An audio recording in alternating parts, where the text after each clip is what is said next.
আপনি যে অ্যান্টিবায়োটিকটা খাচ্ছেন, আপনার শিশুকে যে ইনজেকশনটা দেয়া হচ্ছে, কিংবা হাসপাতালে স্যালাইনের বদলে শরীরে ঢুকছে যে রঙিন তরল, তার ভেতর কি সত্যি আছে প্রয়োজনীয় উপাদান, নাকি সেটি কেবল ময়দা, পানি আর কিছু রাসায়নিক রঙের প্রতারণা? দেশে এখন এমন এক ভয়ঙ্কর বাস্তবতা চলছে যেখানে ওষুধেই নেই ওষুধ।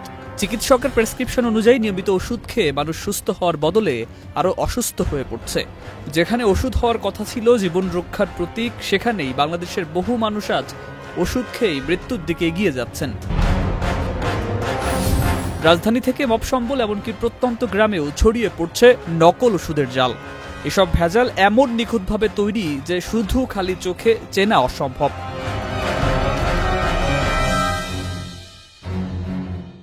2024 সালের মার্চে ঢাকা ও বরিশাল অভিযান চালিয়ে পুলিশ আটা, ময়দা আর সুজি দিয়ে তৈরি 5 লাখ অ্যান্টিবায়োটিক জব্দ করে।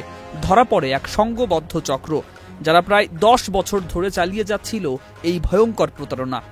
বিশেষ করে দামি ওষুধ যেমন বিদেশি অ্যান্টিবায়োটিক বা বিরল ব্র্যান্ডগুলো বেশি টার্গেট হচ্ছে। ওয়ালটন আবারও মিলিয়নিয়ার অফারে ওয়ালটন ফ্রিজ কিনে আপনিও হয়ে যেতে পারেন মিলিয়নিয়ার।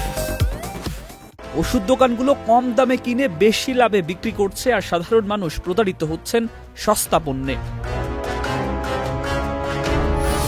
দেশে এখন প্রায় 2.5 লাখ ওষুধের দোকান আছে, কিন্তু এর বিশাল অংশের কোনো অনুমোদন নেই। অনুমোদিত অনেক দোকানেও নেই তাপমাত্রা নিয়ন্ত্রণের ব্যবস্থা, ফলে অনেক আসল ওষুধও হয়ে উঠছে ক্ষতিকর। গত বছর ঢাকায় হ্যালোথেন নামের চেতনানাশক ব্যবহারে 3টি শিশুর মৃত্যু ঘটে। পরে জানা যায় এই ওষুধেও ছিল ভেজাল উপাদান। সবচেয়ে আতঙ্কজনক বিষয়, এসব ওষুধ এখন অনলাইন ও কুরিয়ারে দেশের প্রত্যন্ত অঞ্চলেও পৌঁছে যাচ্ছে। মিটফোর্ড সহ আশপাশে গড়ে উঠেছে একাধিক গোপন কারখানা। 2023 সালের নতুন আইন পাশ হয়েছে, যেখানে ভেজাল ওষুধ তৈরির শাস্তি যাবজ্জীবন কারাদণ্ড, কিন্তু বাস্তবে শাস্তি হয় খুব কম। যারা ধরা পড়ে তারাও কিছুদিন পর আবার ফিরছে একই পথে। বিশেষজ্ঞদের মতে ওষুধ প্রশাসনের দুর্বল নজরদারি, আইন শৃঙ্খলা বাহিনীর সমন্বয়হীনতা এবং জনসচেতনতার অভাবেই এই সংকট দিনকে দিন ভয়াবহ হচ্ছে।